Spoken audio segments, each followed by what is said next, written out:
one to have a bad mic. Want to trade? You want to switch mics with me? We'll see.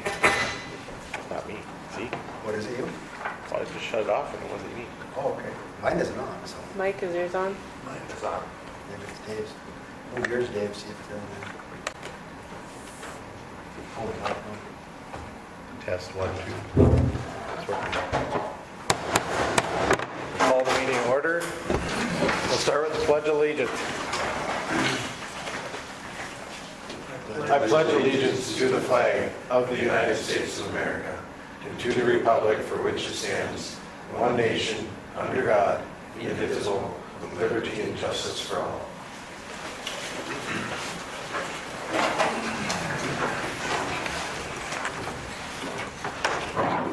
So our first item of business is to swear in of the new commissioners, which Dave and myself have already taken the oath with Julie, but if Nicole, you would do that, and I think John will sign off with you. So my understanding is Mike and Paul haven't done it yet, so they get to do yours at the same time.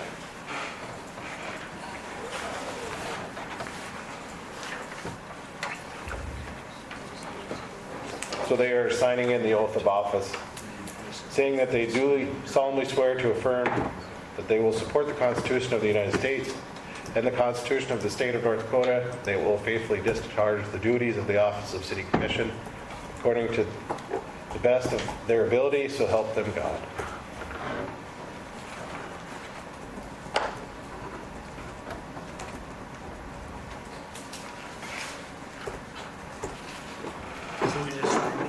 Just sign them and then John can notarize for you.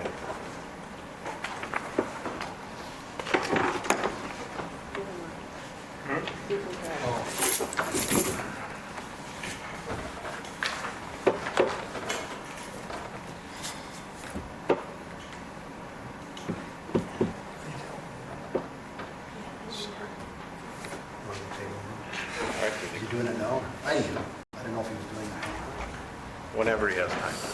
As long as you sign them in front of him somewhat, we're good. We're over there. We're over there so you can see this. I thought there was an eagle eye watching us. Snake. Nice, come on now. Eagle eye watching us. Thank you to those that are new on the commission and those that have been serving for a while. Appreciative to help serve the community of Hillsborough. The next item is our reorganization part of the meeting, so we'll open that up. I hope to make this a little bit simpler, so in the packets there is a plan of the reorganization plan, so hopefully everybody can look at it. There's two things, or a few things that I'd like to add into the organization number, and these are fluid, so we can change them a little bit if you so choose. The first would be the mission statement of the City of Hillsborough. I think for us to come together and move forward, we got to have a mission and vision that we are going to do. So the mission that I will say that I didn't necessarily write this completely on my own.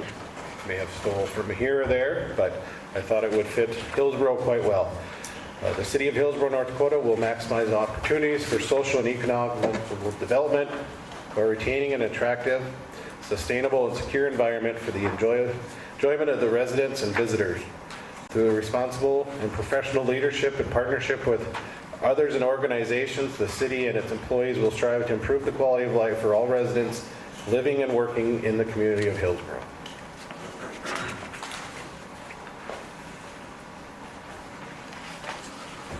The vision is that the City of Hillsborough will provide a safe, healthy, attractive community.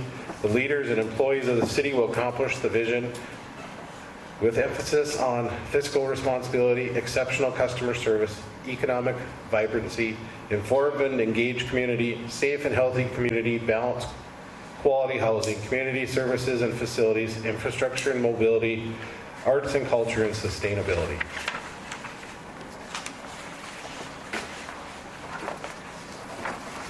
Any changes on either one of those from the commission at all?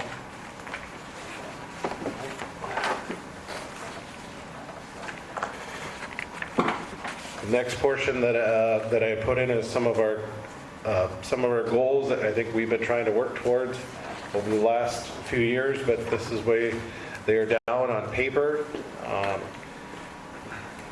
I have a top priority list and a secondary.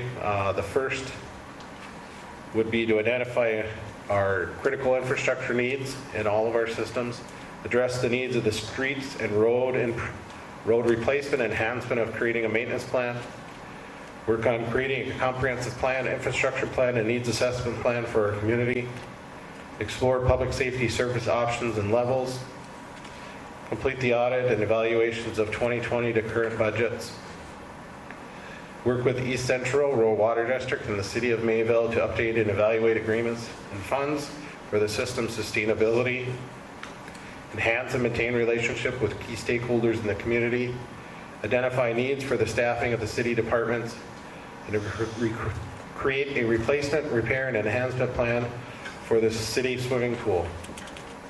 Those be our top priority list. Our other priorities would be evaluate and review rates for our infrastructure, evaluate and assess the software for the fund accounting for the city, receive and evaluate public input on major projects in the community, revise and revisit the facade grant and Hillsborough Beautification Fund and policies, evaluate properties and structures in need of improvement, and develop goals for the city with input of all stakeholders in the community. And if you want to look on the last few pages, that kind of details a little bit more what I was looking at. Is there any questions or comments on that one, or changes that need to be made? Number 5, under the short-term goals, is it meant to be evaluations of 2019 or 2020? No, 2020. I don't know why it didn't say if we did change it. But Okay, to 2020, yep. yes.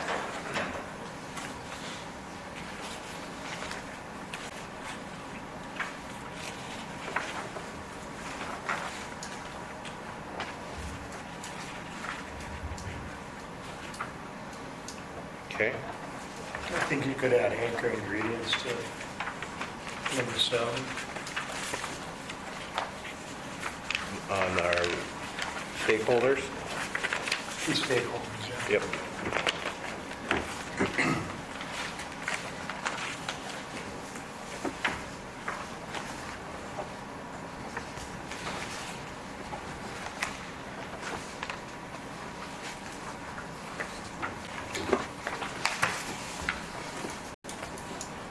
Okay, if there's no other comments or concerns on that, we'll move on to the appointments and reappointments.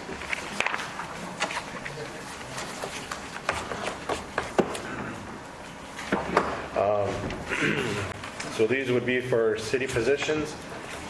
The building inspectors we have as Mike Blevins and Mike Kress, our city auditor Ashley Frederick, our city assessor Michelle Mooney and Kayla Knutson, our city attorneys John Juleson and J.R. Strum, city engineer AE2S, city health inspector, our health officer Dr. Breen, city superintendent Jim Anderson, our fire department chief Jamie Reed, commission vice president Dave Sather, and our 2 depositories would be Dakota Heritage Bank and Goose River Bank, and our official city newspaper would be the Hillsborough Banner.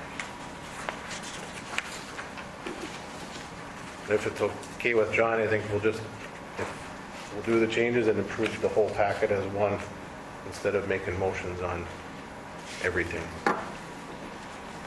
Any questions, comments, or concerns on our appointments? Okay. We'll move on to our portfolio assignments.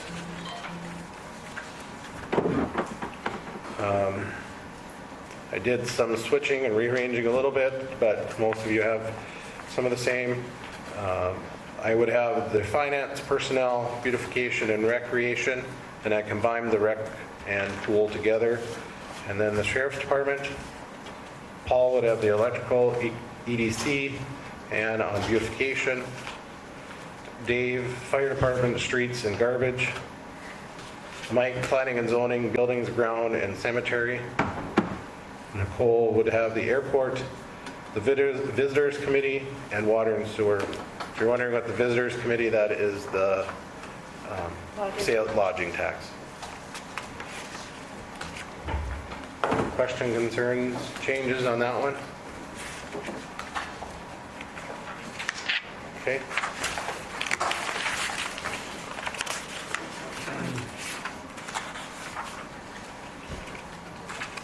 And then we can skip 7, that just talks about our contracted staff and city staff. The last portion we have is the committee and commission assignments.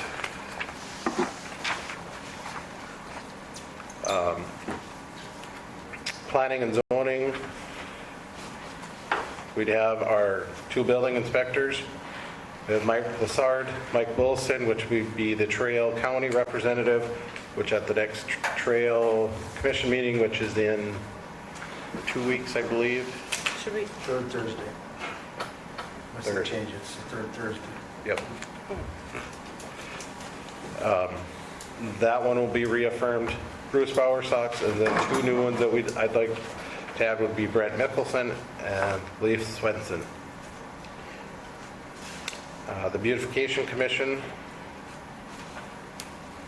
we changed it on the other thing. On the other part, we forgot to change it on this one, is that it'd be Paul instead of Mike Kress. okay,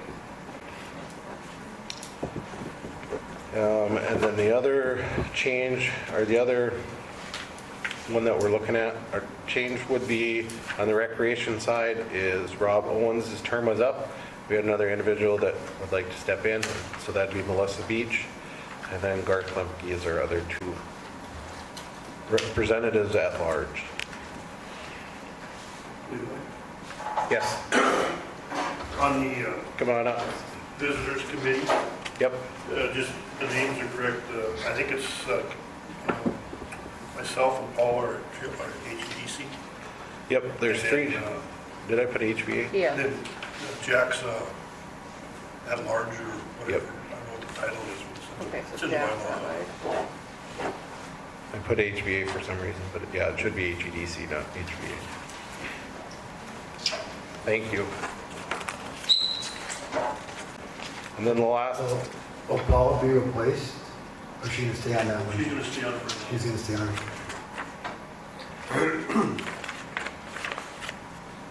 and then the last one would be the Special Assessment Committee, which we are still looking for 1 more to be on that. 2 that I've talked to have turned it down.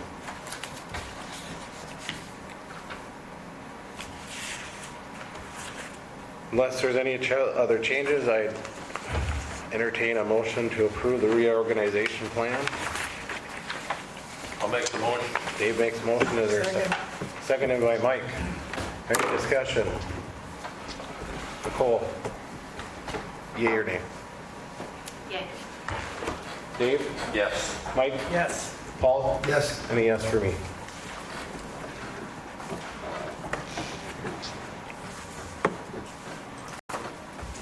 All right, our next item of business is the minutes from June 2020. Or 2020, June 21st. I'll make the motion to approve. Mike makes a motion, is there a second? Second? Paul second. Any discussion? All those in favor, please say aye. Aye. Aye. All those opposed, please say nay. Motion carries. Presentation of the bills.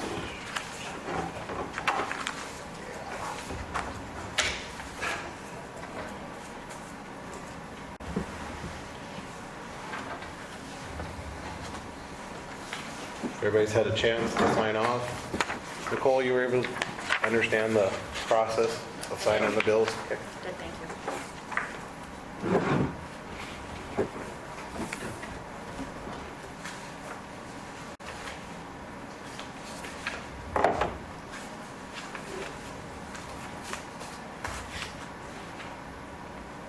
Anybody to make a motion to approve? Motion to approve. Mike moves. Is there a I'll second it. Dave seconds. All those in favor say aye. Or any discussion? All those in favor say aye. Aye. All those opposed, please say nay. Motion carried. Bills are approved.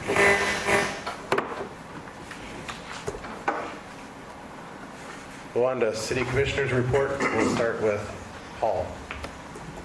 Okay, on the cemetery, they're out there, the gentleman Dave is out there working on some of the monuments, straightening them out. He only can do with what we budget for monuments this year. He has a couple left over from last year that weather prevented him to finish.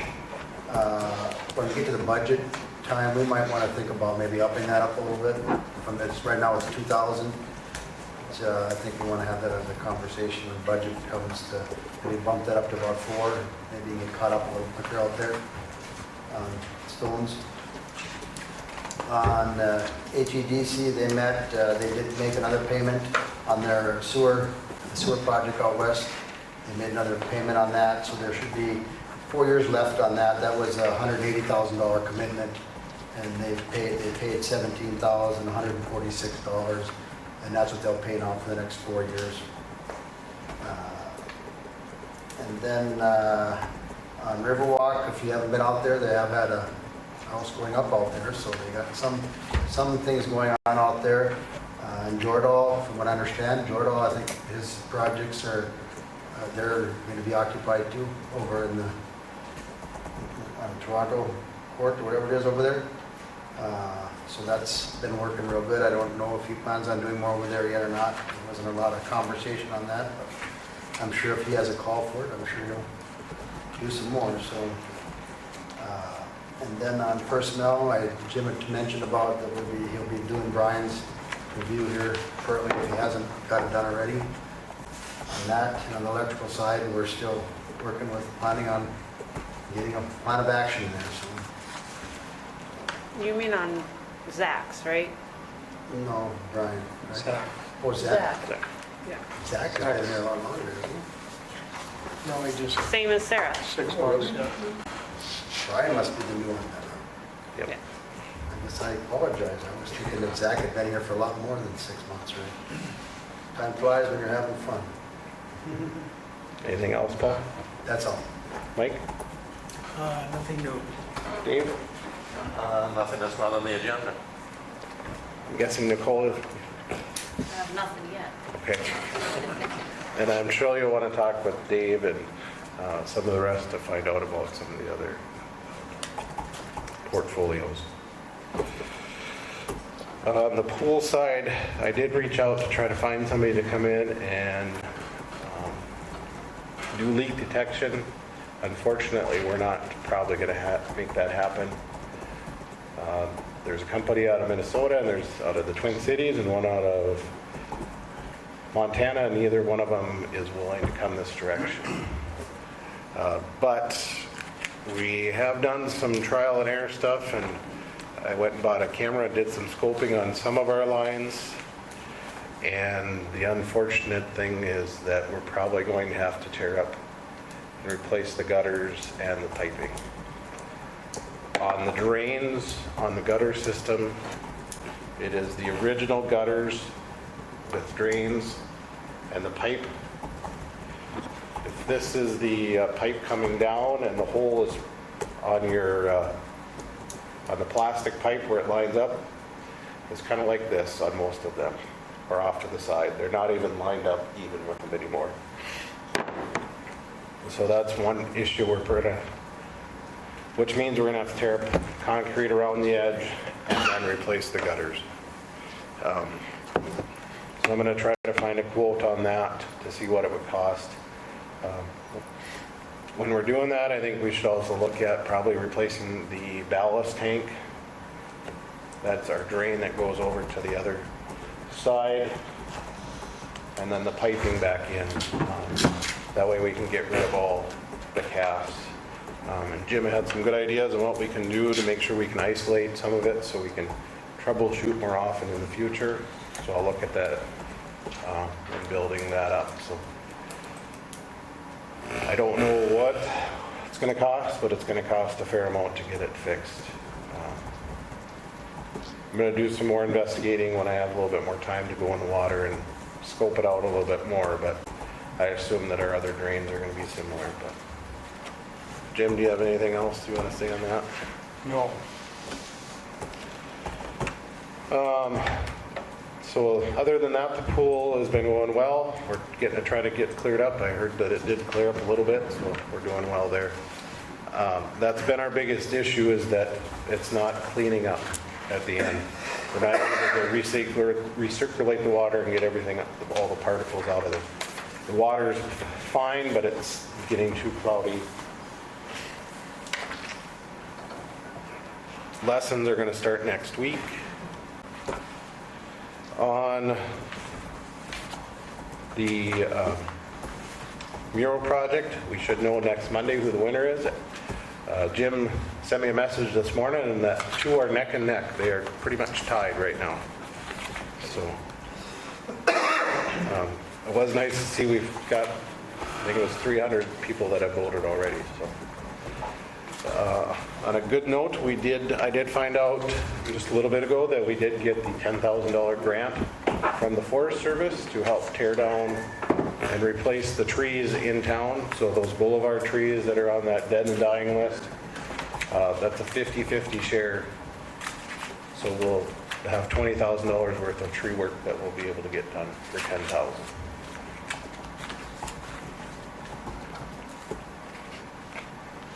And the rest is on the agenda. Next, Jim. We're getting real close to starting getting a line across I-29, a new power line. We found a contractor who was willing to bore the duct and pull the wire. When I get my DOT permit paperwork done, I can get that to them. Right now, we're having a problem with finding cable the right length to go the whole distance, but nothing else. We'll get the pipe in the ground and be ready for it when we find the cable. So we're moving ahead. That's good news. The other thing is I found a company that'll come in and do hand patching. Dave and I had talked, and he'd brought it up before about getting someone in just to put a Band-Aid on a lot of the valley gutters and some big potholes, and just getting us through till next spring. They'll come in and they'll do a per ton charge for us and patch stuff up. And that's all I have. Okay. John, do you have anything? Nothing that's not on the agenda. Okay. Ashley? Nothing that's not on the agenda. Okay. Steve?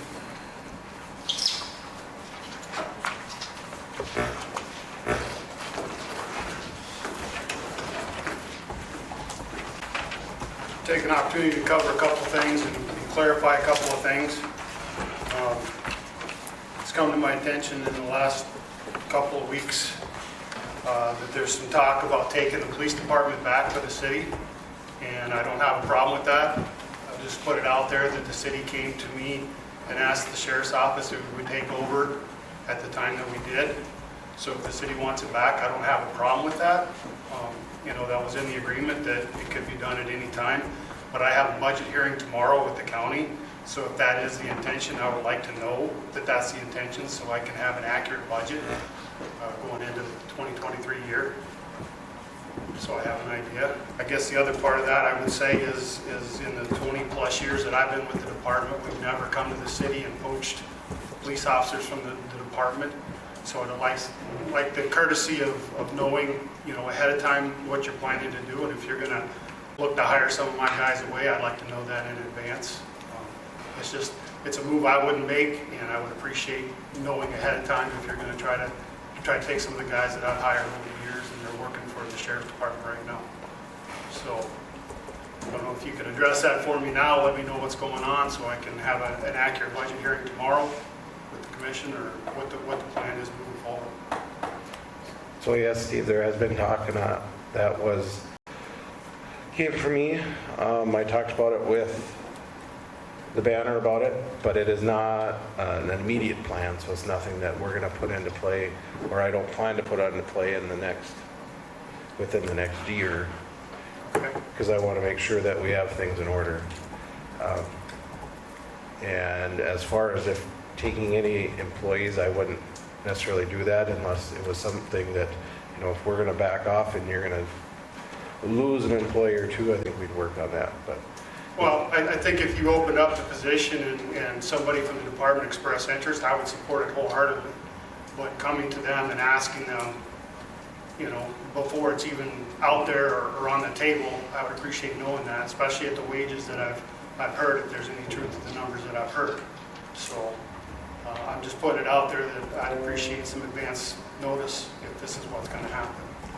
I can say that it's not going to happen anytime soon. It was mostly, it's me working on it, just trying to find out if there's interest in it, if there potential for it, but I also want to work with you to figure out, you know, there has been some issues that I've heard from residents, so how can we work on this together? And if, not saying that that is necessarily the way we're going to go, but it is an option that I think we need to explore to make sure that we can get the best that we can for the residents, so. Don't have a problem with that as long as I know what's happening ahead of time, and so I can plan budgetary constraints, that kind of stuff ahead of time. That's all I ask. As far as the other issues that you addressed, I guess unless people are calling the office and reporting stuff, my office can't respond to it. So, you know, I'm not sure where these complaints that you're getting are coming from, if they've been reported to my office, if they've been responded to, that kind of stuff. I guess what I would say is I'm a phone call away. If there's an issue, I'd appreciate a phone call and saying, hey, this is going on, what's the deal? And I can address it at that point in time. While that's being said, we'll just address a couple more things that we're talking about. The beautification stuff, obviously we ran into a snag with that, with the city and the judge issue, that kind of stuff.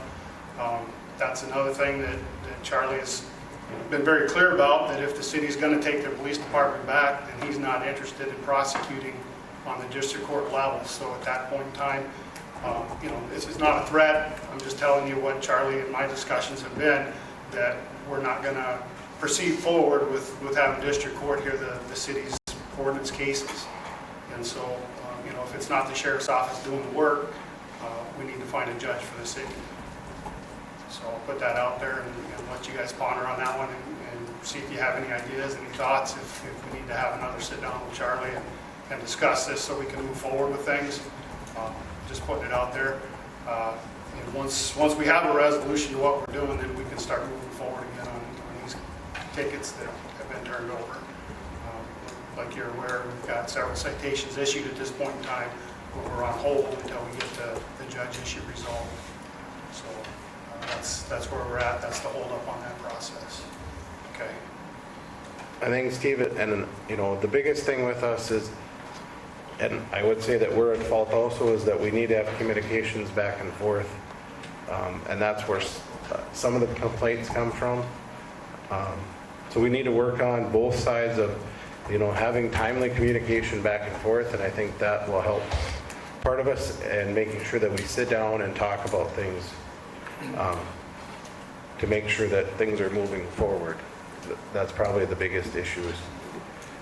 I wouldn't say that, you know, the things that I've heard are little things, are big, should I say big things, they're just little things, and I think we can address them, but you know, if there's that lack of communication between us, then it gets kind of hard. Well, clearly there is, because I'm reading about it in the paper, but I haven't gotten a phone call about it. So there's got to be an issue somewhere, right? Right. So clearly we need to work on that. We're in agreement with that. Yep, and that's one of the reasons that I put back on a portfolio assignment, is make sure that there was somebody that is directly working with you in the sheriff's office, so that we can keep. And I agree with that. I don't have a problem. But there again, I mean, we don't have to have a portfolio holder to pick up the phone and call somebody, right? If there's an issue, call me. I'm happy to talk and figure out what the issue is. But I can't fix something I don't know is broke, or explain to you why something happened the way it happened if you don't let me know what's going on. So that's where we're at with that one. And that brings me to the last point. You know, I read or heard in one of the meetings too about Why am I not at every meeting that you have? Well, I've got 8 other cities in the county and 3 unincorporated cities that I also go to meetings for and respond to and that kind of stuff. And I just physically can't be at every meeting that you have. But if you have an issue coming up, something that's a hot topic issue, I'm more than happy to try to rearrange stuff or make sure I'm here or get you an answer ahead of time if it's something that needs to be addressed. Just let me know. But there's times I have to be in other cities and some of them meet the same nights that you do. So I just can't physically be in 2 places at one time. So if you'll let me know, but you know, just know that it's not because I'm not interested in what's going on in the city of Hillsborough. It's just I have other commitments as well that I have to address. Could I send another person from my office? Absolutely. But I don't specifically want or necessarily want somebody else from my office addressing issues. Maybe it's contrary to our policy or something else that I have in mind or whatever. So I understand, you know, the desire to maybe have somebody here, but I would prefer that if there's an issue that needs to be addressed, that I'm the one that addresses it, because it just avoids any unforeseen issues coming up, if that makes sense. So that's what I have tonight. Happy to entertain any questions that any of you have, concerns. I think we need to sit down with you guys at least once a month and air some of this stuff out. Don't you agree? I believe so. I mean, we can throw stuff at you and you can throw stuff at us and we can work it out. And then, you know. We need to have that communications for sure. I think that's what the biggest problem is, the communication side. And we also need to make sure there's some way we can follow through on things. You know, I'll use an example, the vehicles over winter, you know, on street removal. You know, did we really come up, you know, we talked about it, but did you know, who really didn't do anything on it? You know, was it really addressed as well as I would think Jim would like to digest? I don't know what your thoughts are, Jim, but you know, just things like that is all I really, you know, if we have, and same way with the street, Hillsborough days, and carrying around there, you know, as far as alcohol. You know, we just need to sit down and clear those items up, you know, and I think it's just a matter of communications, and just making sure that everybody's on the same page and get rid of the hearsay, and he said this and she said that, and just kind of stick to the facts. And I think we need to address how are we gonna, you know, if we get these people that are complaining, they're so-called complaining, well, you know, here's a piece of paper, why don't you write it down and then we'll talk about it. You know, if they're not willing to put their name out there, you know, we can't address a problem. If somebody's got a problem out there in the community with something, if they're not willing to call the sheriff or not willing to give us their name, it's a little bit harder for us to address because we don't have nobody to follow up with. You know, so I think the public needs to know that too, that they have to do their small part to help improve things too. So hearsay is not good.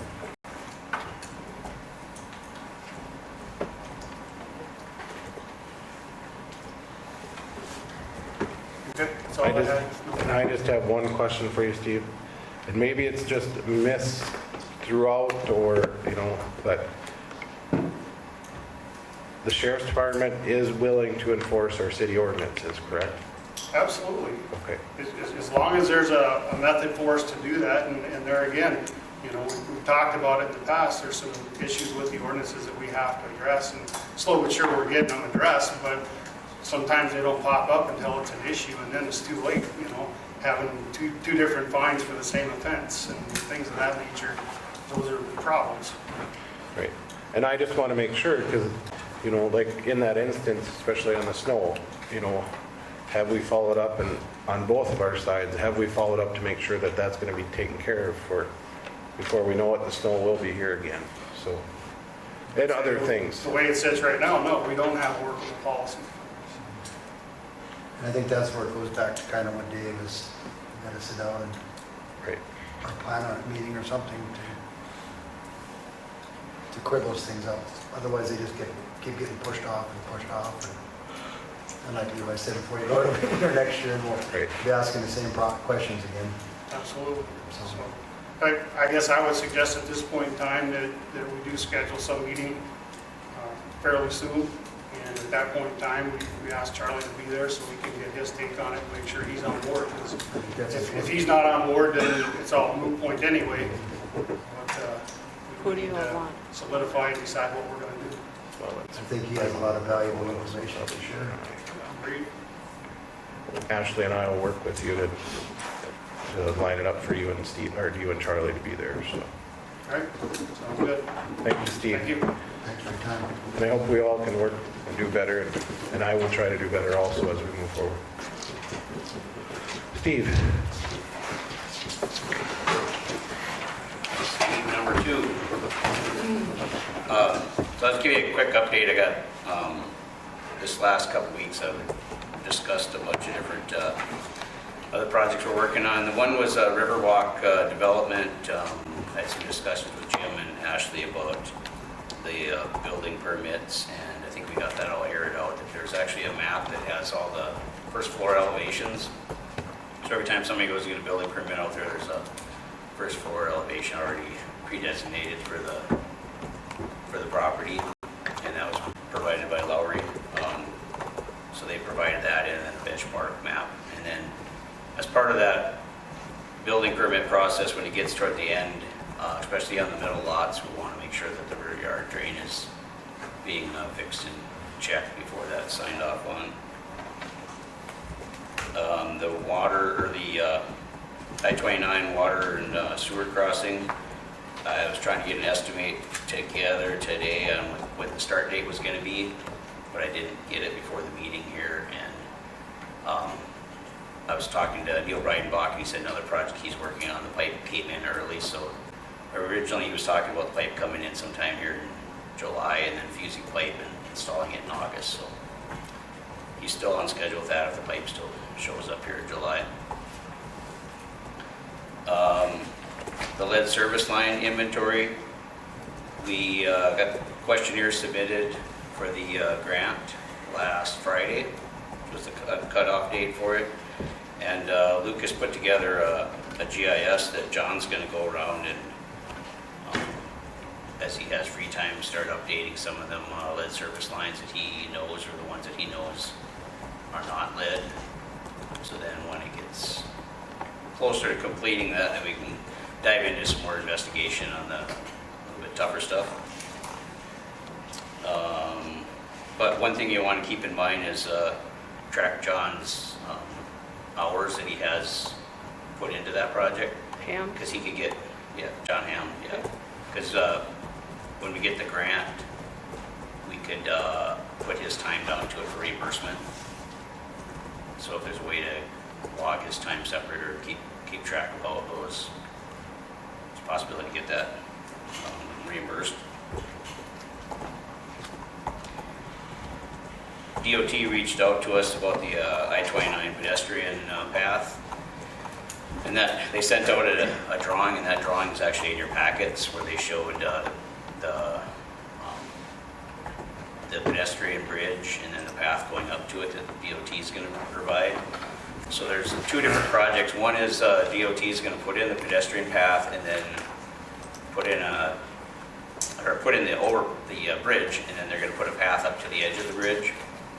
And the question that they had was, DOT typically does an asphalt path, and if the city wants concrete, they would have to chip in and pay for the difference. So we sent a request into them to bid concrete as an alternative, and we can evaluate it at the time when the project goes, if we're going to go asphalt or concrete. So if you look in the middle of the map, that green area is the pedestrian bridge, and then the 2 purple lines, the pink lines coming out to the sides, are the asphalt path. And then the city's project will pick up on the other side of that and go all the way to the nearest sidewalk in town. The biggest change on this, putting this pedestrian path in, if you look on the one side where it has the sloping ramp going to the north, right where the cursor is there, that ramp is going to disappear. They're going to take that out. It's at such an angle that it would be tough for, and cars are speeding up when they get close to it, it'd be really tough for pedestrians there. So what they're going to do is take that out and make a corner where you got to turn and go north, and that way cars have to slow down and turn and be safer for the pedestrians.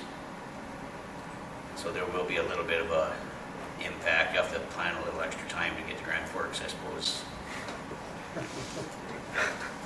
So then the second part of that project is the Safe Routes to School path that the city is going to do, which is providing sidewalks up to that.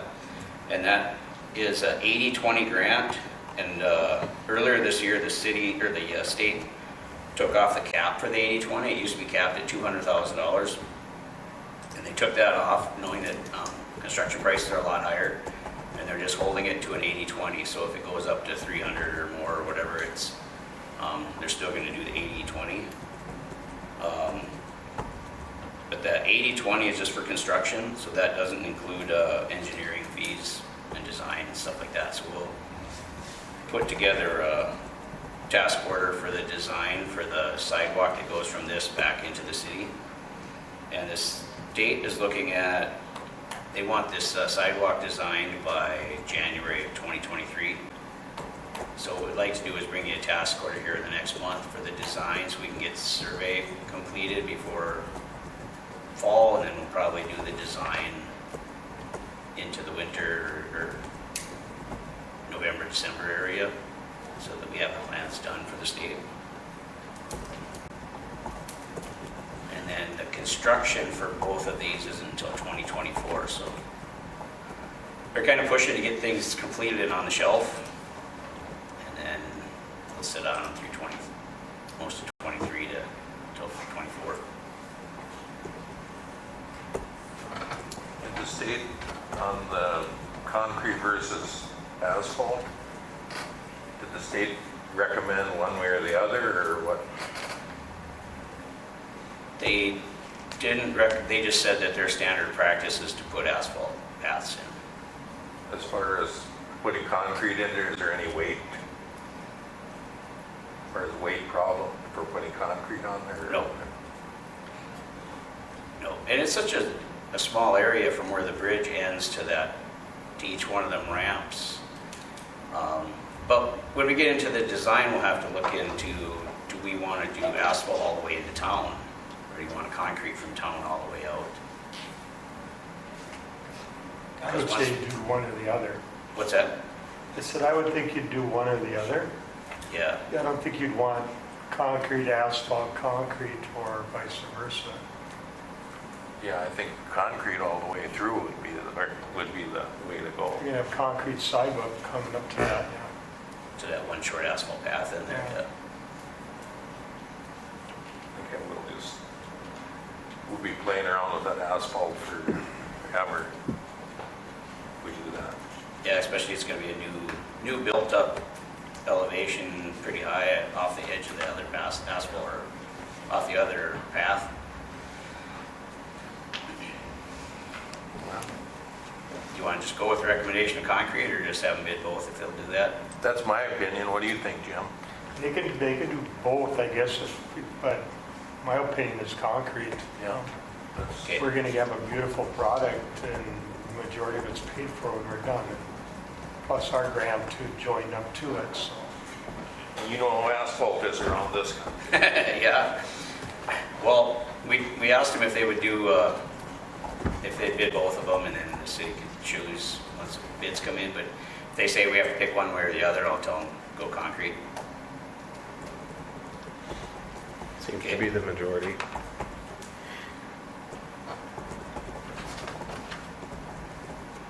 The next item was 9.1, which was the citywide street paving project update. We're still receiving a couple maps trickling in here and there. We've kind of put it on hold, waiting for the new commission to get seated and decide which way we want to go, because there's been some discussion about concentrating on storm sewer and full depth repairs, and as opposed to going through and redoing the pavement. So I guess that's where we're looking for some direction, if you want us to pursue either way or see where everybody's sitting. What we had originally was the pavement plan was to go through and do some storm sewer where it was pretty obviously needed.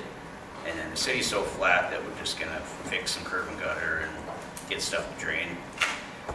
do the full depth repairs and then do mill and overlay throughout most of town. But if we go through and do more storm sewer and then just do some full depth repairs and kind of leave the rest of the pavement alone,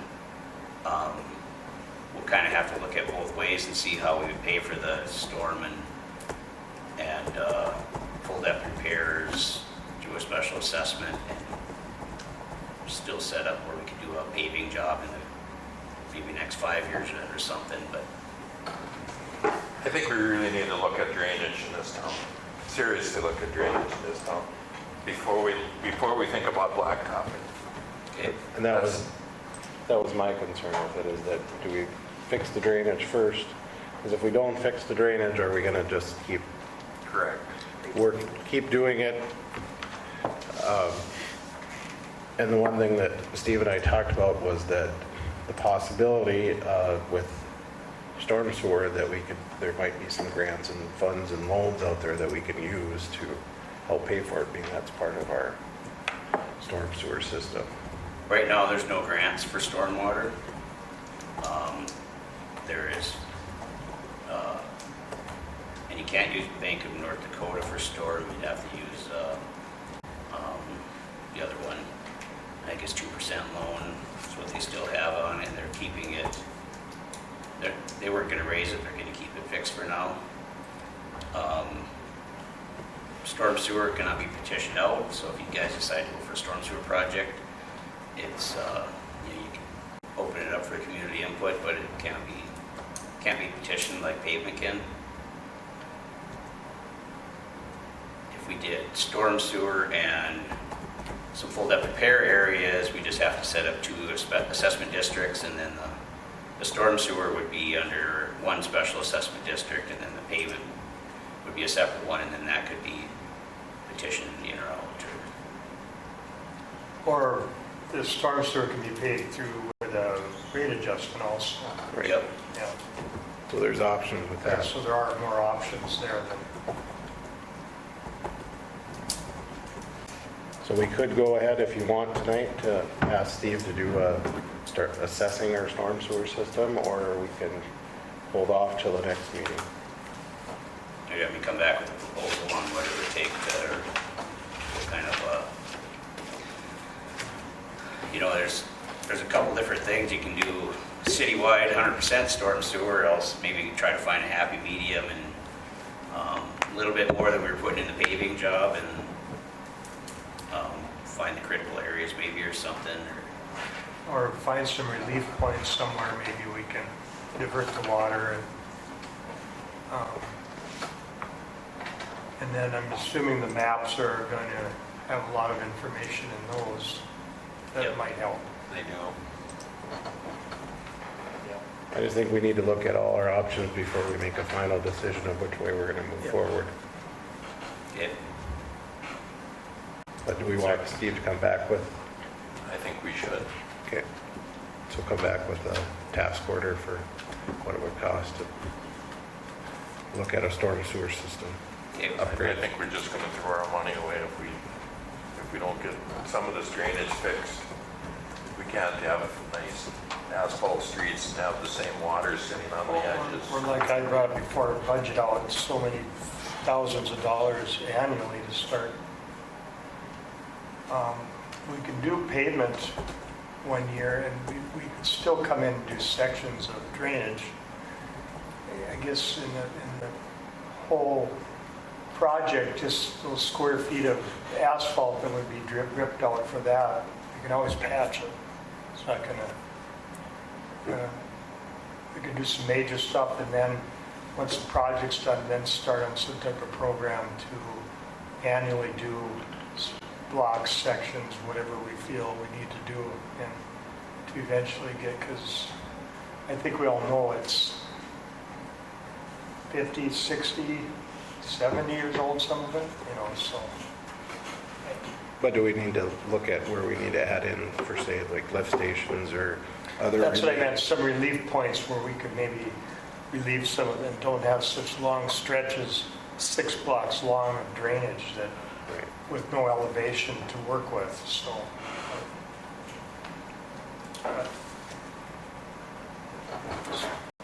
Okay.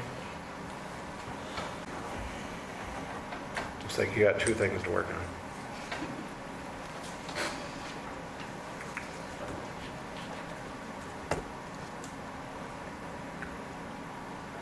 Okay. Go back, get something put together for that, look at that. And I know, I thought it was on here, but I guess it isn't. The 81, It is. is it? Oh, Highway 81, Highway 81? She told me you were gonna talk about it, that's why I took it off. Right, that's right. So, what did I say? I didn't want to talk about it. No, you said you were gonna talk about it, so you told me to take it off the agenda because you were gonna talk about it at your time. Oh, well, maybe I'll talk about it next time. It's not on my list. no. Well, on the 81 project of it, I know You even called me. Paul had brought it up, and you will see the attachment does say that we are responsible for it. So do we want to look at just getting Jim to see if you could find somebody to do it, or do we need to engineer it? No idea what you're talking about. 81. Oh, Teed up the on- intersection? Yeah. Well, we're gonna patch it this summer, we've done that before, but I thought that was in on the project, was to fix that intersection. It It is. probably won't be the one. It is, but we're going to hold off till we just find out what it's going to cost to fix that Do section. you know what you called it, or any idea? Yeah, the street sunk and the manholes, that stayed put, so everything's sunk around it. And what's the fix then? Rip it all out and do it again. Pull the 4 panels out, there's 4 panels right around it, you'd go back to them. The drainage didn't quit working, the water stands in the corners again where the drains used to be. When they did that project, they opened that whole intersection up, and then it started raining, and I think it rained the whole month of June, so it was just, so I'm assuming it didn't get, So the center stays.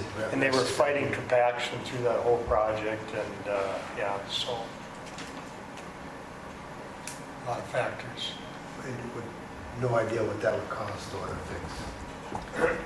No, I mean, it'd be just pulling the concrete out and recompacting the subgrade and putting new concrete in, because it's probably 20 by 20 square or so, something like that. Look like it's probably 4 10 by 10 panels out of there. I mean, you can pull that out and fix it, or you could put some, if we're gonna do a paving job or some street stuff next year, you could throw some asphalt down and bandage it. But if you got budget, you could just go fix it too. I guess I would like to look at the option if we had the budget or we could do anything with it to fix it. Jim, do you want to see if you can find a contractor and see what it would cost if you could get one to come in? Okay. I'll work with Steve and have him give me some ideas on what to look for, so. Okay, we'll do that. Okay, And I have one more thing I want to bring up while Steve's here. yeah. We were talking about elevations on the new development. All fine and dandy, they were going to use hydrants to shoot for their elevations, but there's a gray area there, and I tried finding it, but at the end of one of Mike Levin's emails, it was like, okay, so who's responsible for making sure they did that? And he made the comment, well, usually the city has somebody that goes and does that, so we need to figure out, it's all fine to set it up, these are your elevations, this is what it needs to be, but how many times have we had a contractor who is, oh, oops, sorry, but it's 5 feet from where it should be. Now, who's going to be checking that? That's what I was questioning, and then after I started questioning him, that's when he sent that elevation map. Yeah. We don't have the ways and means to run out there and check to make sure that the backyard elevation is correct, the footings are correct, type of thing. So we need, before things get rolling too far, we need to decide who's going to check that before everything's done, so.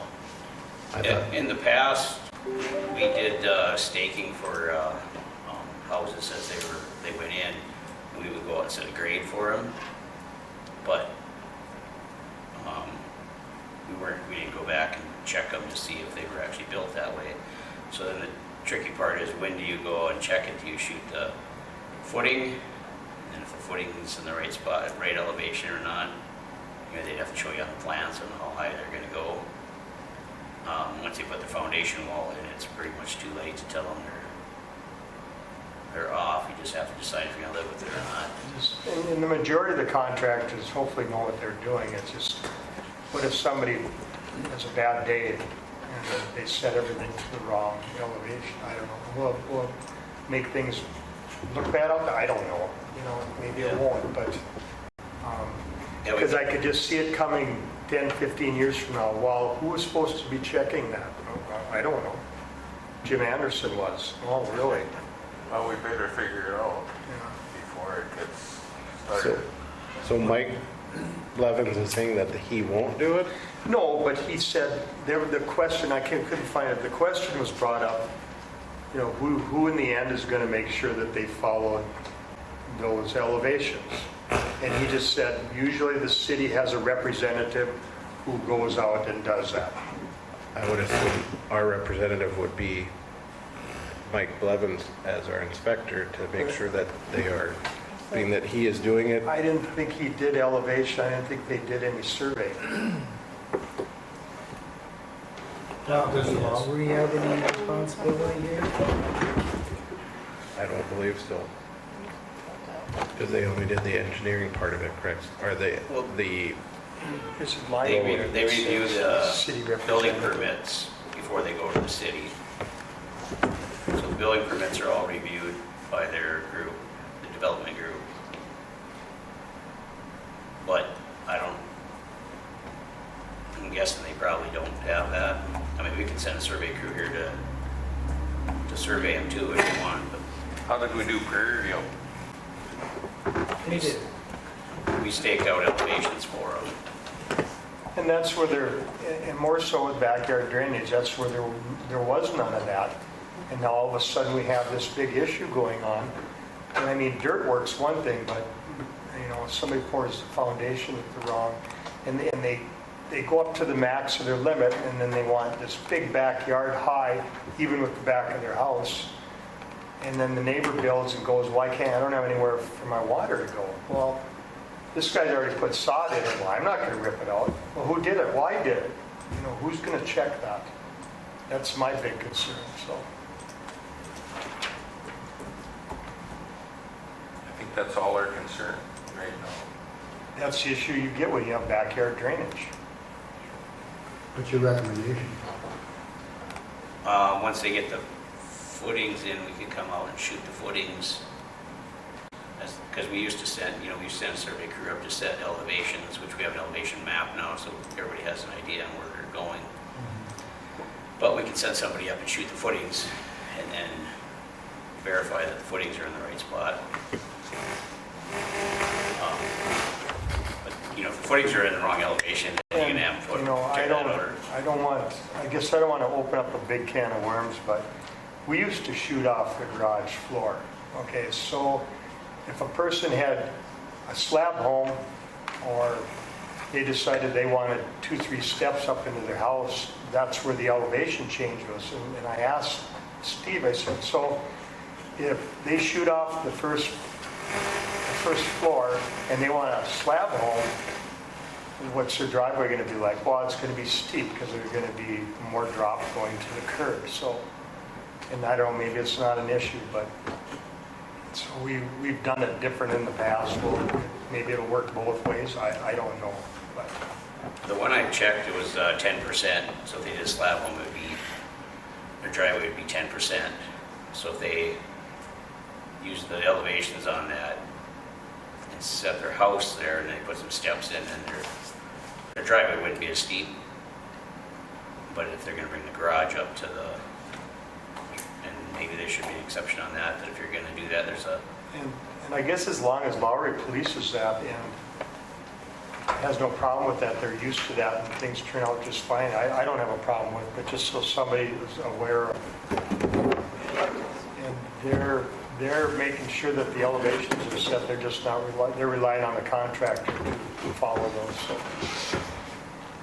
The city said. I think they need to be set be checked before they're poured, It's They should be after. checked when they're done too. You know, I just think there needs to be follow-up. I just think that they need to know that somebody's watching them and if they don't want to report, they better make sure it's checked when it's supposed to be checked and, you know, it's all about timing. You know, it's not like they just do it one day and then next day they're gonna do this. It does take some time to, they gotta make arrangements. I'm assuming they can make arrangements to get somebody to come and check it in a timely fashion.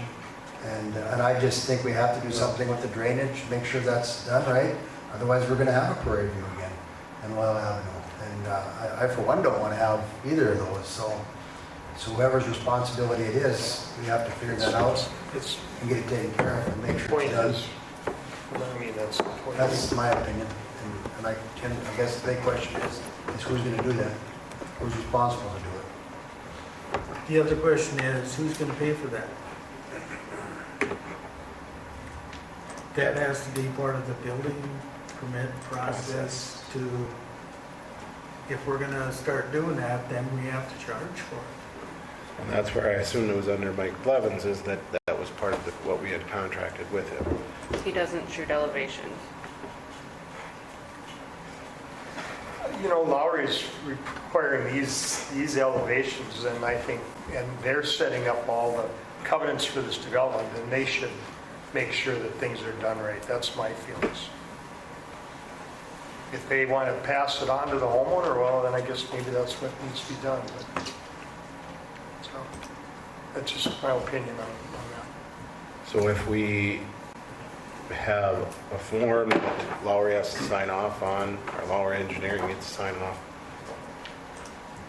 when the foundations, before the foundations are poured, that says that they have been checked and are certified that they are the correct. And then if he sends it to Ashley to go in with the building permit, that should be the way that that's what I Now, we just read on one of his emails was, they're going to put out, the elevations are there on the building permit. It's up to the contractor to follow those. Boom, they're done. So the piece of paper with a number on it, when they come back in 5 years, it'd say this is all messed up. I mean, well, they were supposed to follow that, you know, but who's going to? It doesn't fix the problem. No. Problem will still be there. Nobody's going to fix it. Right, and that's why we have to make sure somebody's checking. Is there And to any, what extent, I don't know. You know, maybe, like I said, maybe I'm blowing it out of proportion, but I don't think you're blown out of proportion at all, especially the history we have in town. the contractor should be liable. Say the contractor signs somebody that, something that says, okay, this is what the elevations were. We set the first floor. So, but we've had contractors before that have come in and said, well, sorry, but I guess it wasn't quite right, or we didn't think it would look good that way. We've had that before. Yeah. how many building permits have we had in so far on this? Just the one? Just the one. And There's another actually- one, but there's only one base, there's Is there only any one more basement. coming in? There will be. The contractor is the one that brought this up. What's that? Footing to be poured at 10 o'clock tomorrow morning. For that home, but I mean, so at this point, do we say on that one, we'll have to eat the cost to make sure that it's checked and done right? But from now on, whether we have AE2S or we find somebody else that's going to come in and we say that it needs to be done before the footings are poured, But I think the point, we just need to decide who's going to do it. That was my main question. Who's going to take care of that? And like Mike said, who's gonna eat the cost on it? I have no idea what something like that might cost, but well, that's what I'm saying. If we have AE2S do it, and we know what it's going to cost, we can add that on to the cost of the building permit process from now on. Obviously, we can't fix it on the ones that are already done, but we could add that cost in the future. Is that the way that we want to do it? I would be comfortable with using them for that. Steve, are you guys willing to do that? Yep. how about drainage then too, the same thing there? Backyard drainage and Yeah, we can come back and check the backyard, make sure they're following the elevations that are set for the rear yard.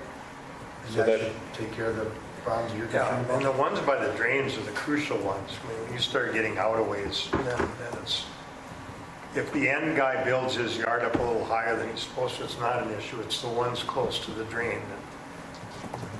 So then it should be checked before the footings are put in and before, And after the, I mean, you could check the landscaping afterwards, but, and if they have to change it, well, so be it. They have to change the turf. That's easier than ripping concrete out. or or could we say before it's seeded or sodded? Or once they have final Grade. topsoil down, grade down, come out and stake it. Or we could put a hub in each corner of their lot and tell them where they're at.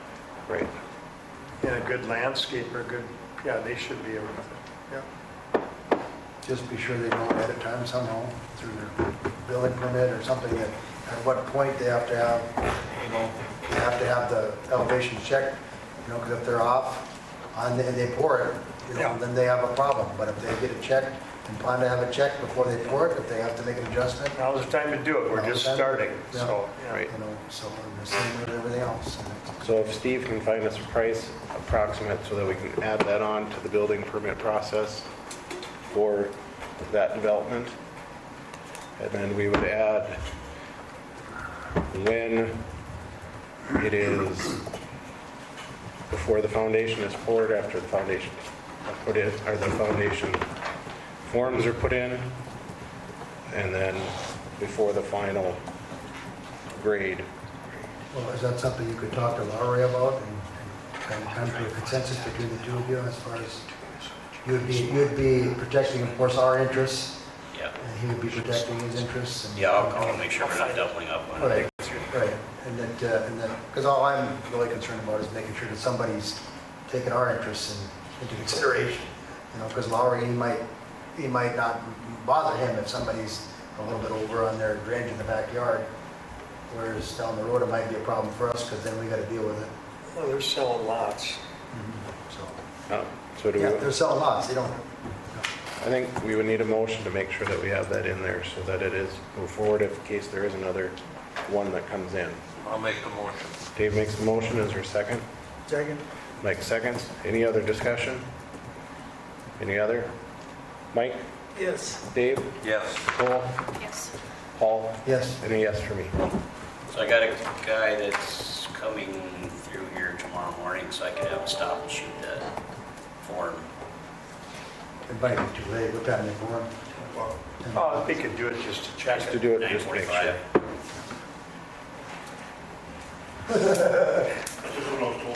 Well, if he knows elevations, he's probably not gonna have any problem. And make sure that that's added in on the permit, that they know that, What's that? or when they're issued the permit. Find out Yeah. from Mike what the steps are. when Well, it's- I put in here that he and I will work with Mike Blevins to figure out, we gotta figure out when exactly and how we're gonna tell it to people. Yeah. Right, have that if in there's there. a sheet or something that says, these are the times of inspections. Well, for now, I'll just have him swing by and shoot that Yep. first one, because we have the benchmark there, and then we'll work out the details, try to get the details worked out before the next one. But I think it's important, like you said, to work with Lowry, just to make sure you're not doubling up on Right.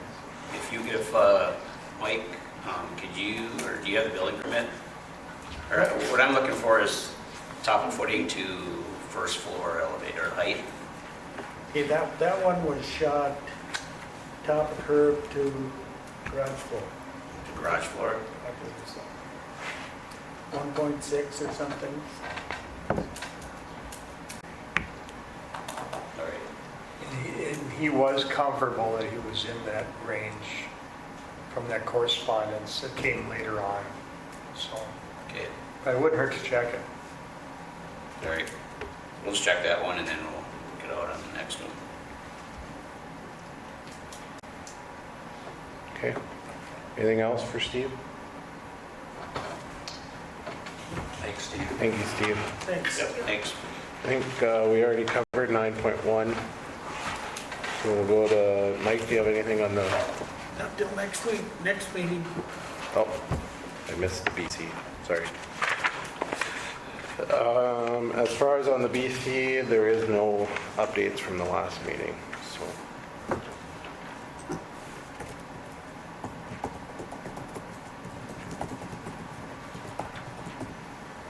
there is no updates from there. You said nothing, Mike? No, not the next. Okay. We meet next week. John, do you have anything on the community foundation? Yeah, I had one good conference call since our last meeting. I think we're making progress toward getting a revised agreement, and I expect to have much more detailed report at the next commission meeting if we can make the timing work so everyone follows through with what they've said they would. So I hope I have something better next meeting, but we are talking now, so we're going forward. Good. Okay. Try that mic on. Because people are telling me they can't hear them speaking. Last meeting.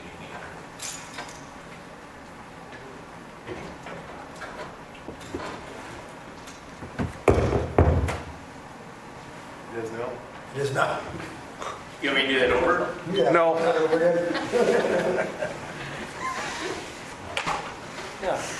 Okay, Railroad Park, there is no updates, and the mural contest, I gave you an update on that one. 9.6, 1881, Ashley or John, do you have anything on that? Yes, we've gotten the correspondence back from Department of Commerce, actually has, and so we're good to go there. Normally, we would have a notification in Banner on a competitor's hearing, but we don't have any competitors.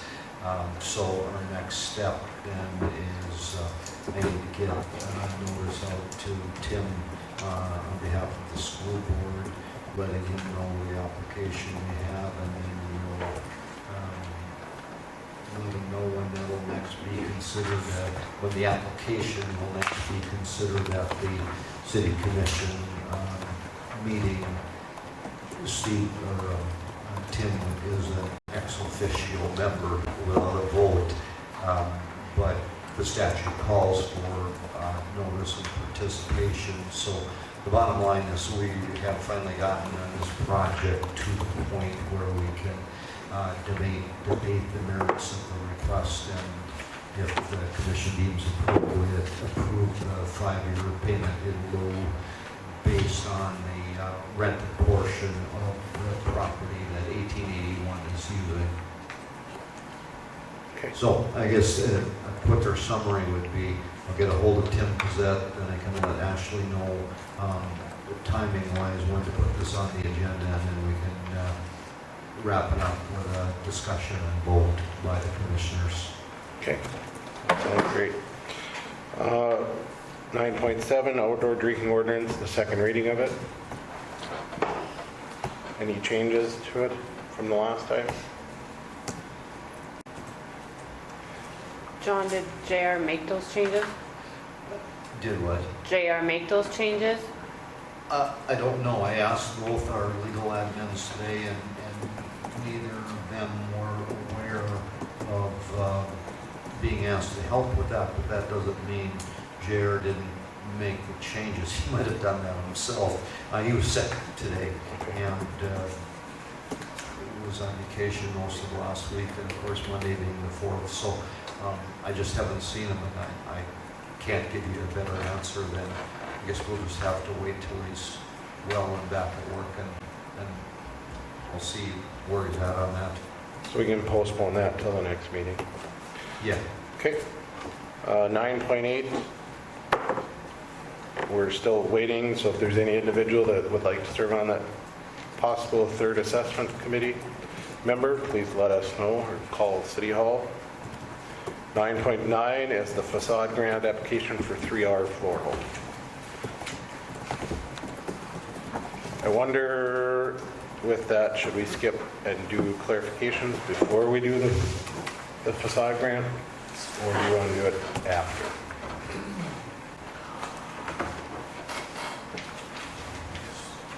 Do it now. Well, shouldn't you do clarifications first so you That's know what I'm what saying. you're... Do we want to clarify first Okay. before we, so we'll skip down to 10.1 and we'll clarify. So we just want to make sure that we're covering what it says and what we're doing, what we will pay for. Currently, we have any improvements completed under facade grant program shall become permanent fixtures of the building. That's what we are saying currently. They may not be removed by the business owner or the building owner in the event of the closing or sale of the business or the sale of the building without express written consent of the city of Hillsborough. With the application, a building permit must be submitted to the city of Hillsborough. Application fee will be waived when submitted with the application. We also have on there all downtown projects that involve interior, exterior changes to a building must be approved by the Hillsborough Planning and Zoning Board in the event the grant is awarded and the project does not meet the design standards. The city of Hillsborough reserves the right to revoke it. That is on the last page of our grant application. So to clarify, we do not do concrete. By this, I would say, no, we do not do concrete because it is the building, has to be on the building itself. Concrete or landscape. Correct. So do we Do all want these to, projects require a building permit or some type of permit? they should. So you have to have a permit to put up signs, You're supposed to, yeah. to put up With the a sticker in the door, Huh? put up stickers in your window, you gotta have a permit for that? Yes, it says with the application, a building permit must be submitted. Was a building permit submitted Yeah. Yes, there was. Which one? for the one that they're gonna be talking about? Well, there's two Three or different four, ones. three or four, I guess is the one that we're trying to clarify. Or I'm trying to clarify. The other one fits, no problem. There, well, at least it wasn't attached on here.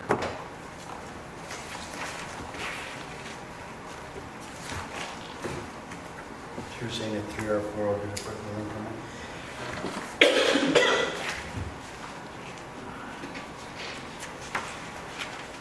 It's not attached, but I know for a fact she filled it out because I sat down with her and filled it out with her. It's probably in the office.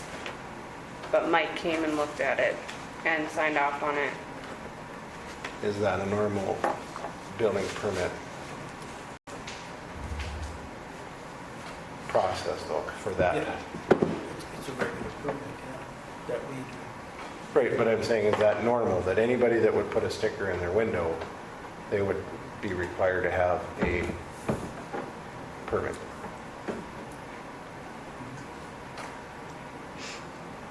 If it's a business sign,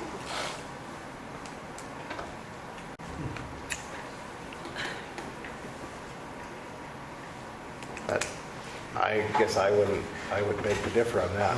I would too. Because that's one of, so What now, are you saying? so if any business downtown wanted to put any sticker in their window, As far as what? anything, any sticker, any sign, anything, you're saying that we would have to have a building permit for that? No. But she's applying for a facade grant, she's required. She is, but is that a norm, what we're trying to clarify, is that a normal process? Not that she did, if she did put in a building permit for that, is that a normal thing that would happen for that type of?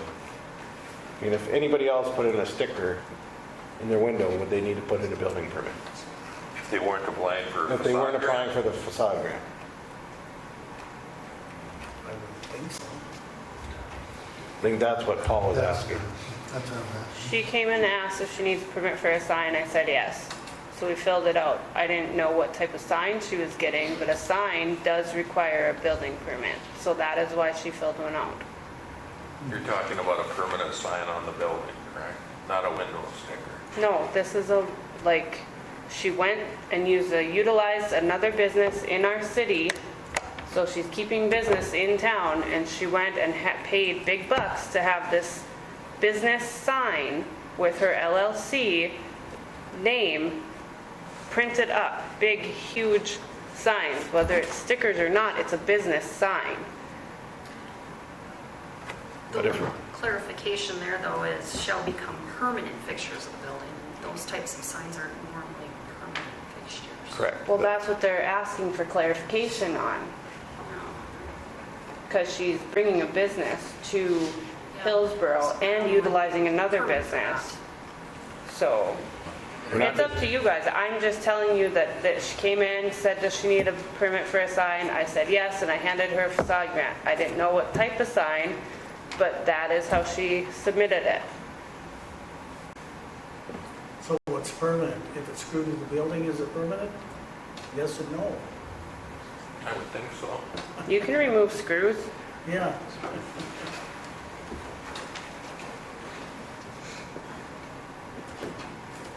We have to decide, I mean, I don't agree with it. I'm glad she's here for business, but I don't think, just my opinion, that it fits what we're looking at here, because this is gonna, basically you're saying, by the way you're reading it, no matter what that building turns into a business next, those signs cannot be removed, by the way it's worded. And we either have to change the wording, or we have to, not approve what was done, because I don't think that either one of those parties is going to agree that that could be permanent, that they want that. Although I would highly be surprised if the owner of the building would say, yeah, that's okay if it's there for forever. I couldn't see that, so. it's got to be something that can be permanently there, that can be changed to fit whatever business is in there. And maybe we need to look at that permanent in the building. Maybe that's something we got to review. Do we want it to be permanent? Because let's say she changes her logo in 5 years. You know, now she can't, according to what it's worded. So I just think we need to clarify that wording a little better. And that might not just pertain to her building. That might pertain to anybody's building. You know, if I want to do something in my building, you know, I don't know if I would say 100% it should be permanent or not. You've already done it once at the Hillsborough Cafe. Lucky enough, the Hillsborough Cafe kept the same name. Otherwise, they'd have asked to take that sign down that you'd approved on the facade grant. Is that correct? That's kind of the point I'm trying to make, is how, you know, that might have to be changed. I'm Because just saying if they would change it's it- already been done. Right. You've already done it. Yeah. But there's a I'm not- Are you difference. gonna change the rules now? Yes, we can. Well, So, which isn't, I'm not saying it's a bad or good thing. I'm just well, saying. I'm not, I think it's the reason we're having this conversation is to clarify what we're going to be doing. So, I'm guessing on that one, what we kind of went back on was it was a sign that was put up there, was attached to the building that's going to stay there, that could be resurfaced and remade. The same thing with when we approved Nicole's, that one is one that can be, if something happened that she doesn't have that business anymore, it could be refaced or repurposed. So the discussion we're having now is whether they can leave it on the building or take it with them if they close. That's the discussion, correct? Well, no, we already, in here, that could be part of the discussion, but if it's, what is permanent on the building? What are we calling permanent? what if we just change the wording to any improvements completed on the facade grant shall be, something on the lines of that they would have to come back, if they were going to remove it or change it, they would have to come back to the city to be able to do that? Would that be an option? It isn't quite so, because obviously if that building is sold and somebody wants to come in and say, hey, well, this was done under the facade grant, the business was sold, you want to put a different sign in, instead of using that word permanent, do we do something different there? That's pretty, They still have to get a building permit if they change the signage. If somebody else then they have to get a building permit to do that. that's just to qualify for the facade grant. But what are we calling? So if it's a sign on the outside of the building, does that need to be a building permit? But if it's on the windows, they don't need a building permit? Because then we get into, you know, if, Nobody ever has clarified that. I don't, That's what we're here for. I don't get that, I don't get the sticker on the window, having a building permit to put a sticker on the window. That's I don't get that at It's all. part of the application. I mean, yeah, His building. Permanent I would be fixture. fine if somebody wants to sticker their window rather than put a sign up.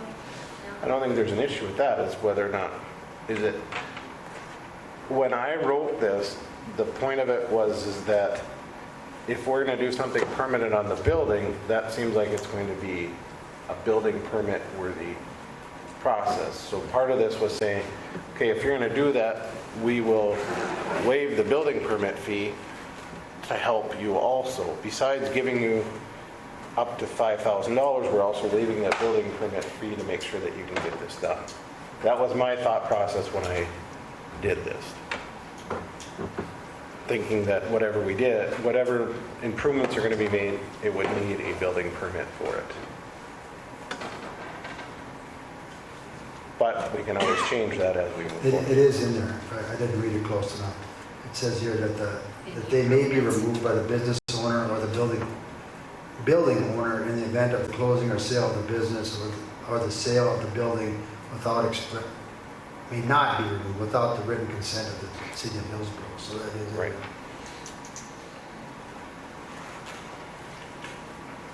Any comments from the public?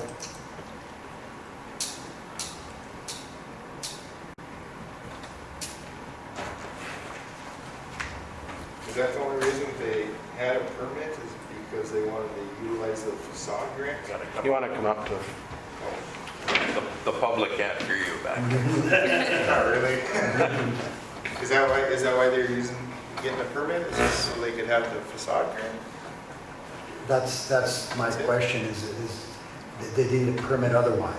So, and maybe that's part of the criteria. You got to have, if you're required a permit regardless, then maybe it would qualify. But if I don't have to have a permit to put stickers in my windows, does that really qualify for facade grant? I don't know. I guess that just doesn't really make a lot of sense to me, I guess, to need a permit to put stickers in. And you think a facade and I don't know, if any sign, because it's really not permanent to the building, like facing it or something on the front of it would be permanent, but anything else can be removed rather easily, so I guess, I don't know. You had looked up facade, exactly what that was. What was that? It is part of the building, Part of the building? attached to the building, yes. It is a actual part of the building.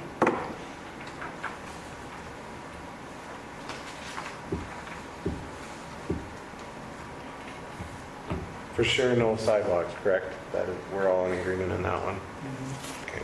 Sidewalks So it has to be, or landscape.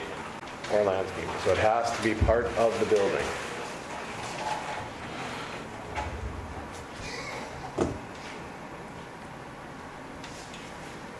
Levi, what was the goal behind the grant in the first place? You took the words out of my mouth. The goal behind the grant was to help improve the buildings that were, needed some helping hands to be improved. Both value and appearance. Correct. You know, the first year we had some tuck pointing that was done on a building, which was a perfect example of what we wanted. We had some painting and light fixtures, and which was another thing. Windows is another thing we had. That was kind of the thing, is to make the buildings look, to enhance the downtown business buildings. Actually, not even the downtown, it was any building in town, Business. any business in town. Well, if they submit a plan and we approve it,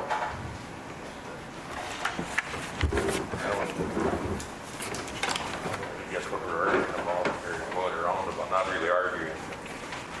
So for clarification, we want no sidewalks, no landscaping, and it has to be part of the building. Correct.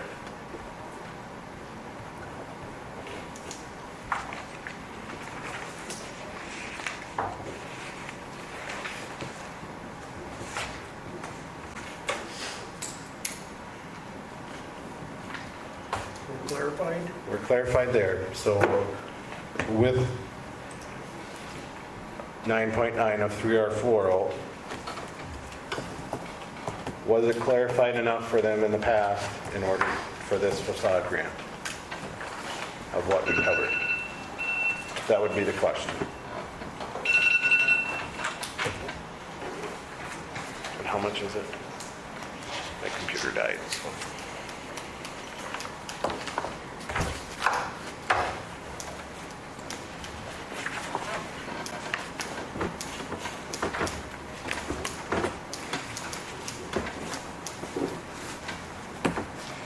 So in this case, it would be $425.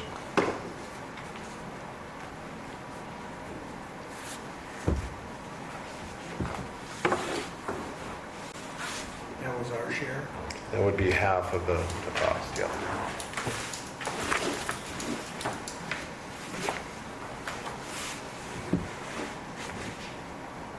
I've got everything I've asked, answered, so. So either we need to, I'd entertain a motion to approve or not approve the facade grant for 3R40. Motion to approve. Is there a second? I'll second it. Second. Been properly moved and seconded. Is there any further discussion? So just for clarification, no, in the future, we're not doing any sidewalks, no landscaping. It's got to be part of the building. So in the future, are we going to require, are we going to pay for sign, or for stickers on windows? As long as we clarify it now, we pay for it. I would say yes. If it's the name of the business, As long as, my biggest concern was the permanent part, but it's been clarified that it can be removed. So that's all I cared about. Okay. I didn't want anybody to have this permanently on their building and they have no options to get rid of it. great. Okay. As long as that's clarified, I have no So problem. maybe As it's long like as it's a permanent business name, As long as it's not business. just something. Well, and they can, you know, and really, they could come back for anything as far as I'm concerned. And if we feel that it's justifies fixing something, whatever it might be, that maybe put windows in and then 5 years, 10 years down the road, they want to put a different style window in. Well, if we can sure allow them to do that, even though they're changing, you know, what they originally did. They're not gonna, because without that wording in there, you could say, well, you got to leave it there forever. And obviously, you don't want that, so. No, but no. But going back to the sticker thing, it's really walking a fine line, but I guess it does come back to Well, I think it helping makes- the businesses, so. I just want to make sure as we move forward. So yes to stickers.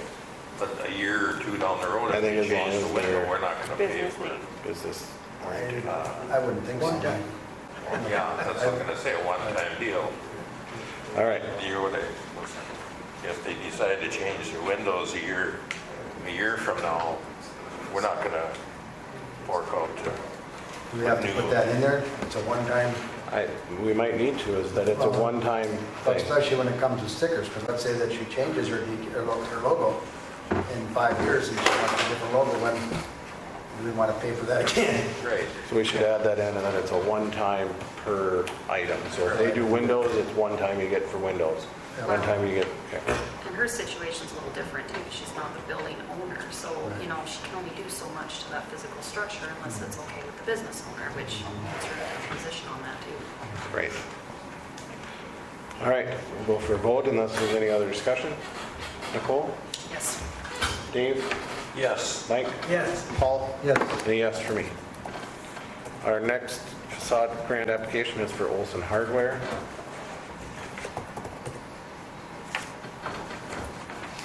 I believe that one, it was done in the past.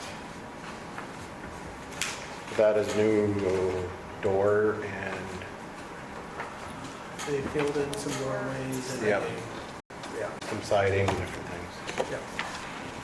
Standard. Great. I'll make the motion to accept Olson Hardware. Dave makes the motion, is there a second? I'll second. Nicole seconded, is properly moved and seconded, is there any other discussion? So this one would be for 25, 58, 10 would be half of that amount. Any others? Mike, Yes. Paul, Yes. Nicole, Yes. Dave, Yes. and a yes for me. TV commercials. I was asked by Paula, she said Terry had somewhat approved it, brought it up. But there is 2 commercials, correct me if I'm wrong, Gary, there's 2 commercials that they want to air out, and we're splitting it between HEDC, the city, and lodging tax. And I think it's right around 1,100. Yeah, I just threw your live events for some state events. Yep. We're happy through the summer. Want to make a motion for that? Pass. Dave makes the motion.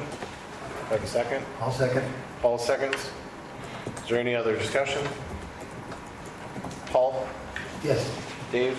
Yes. Nicole? Yes. Mike? Yes. A yes for me. Any commissioners have anything else? Any citizens have anything?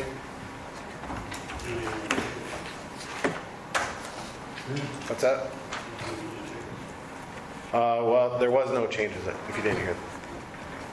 There was no changes on the HV beautification tickets. All right. If nothing else, I have a motion to adjourn. I'll make the motion. Dave moves. Is there a second? Second. Second by Mike. We are adjourned.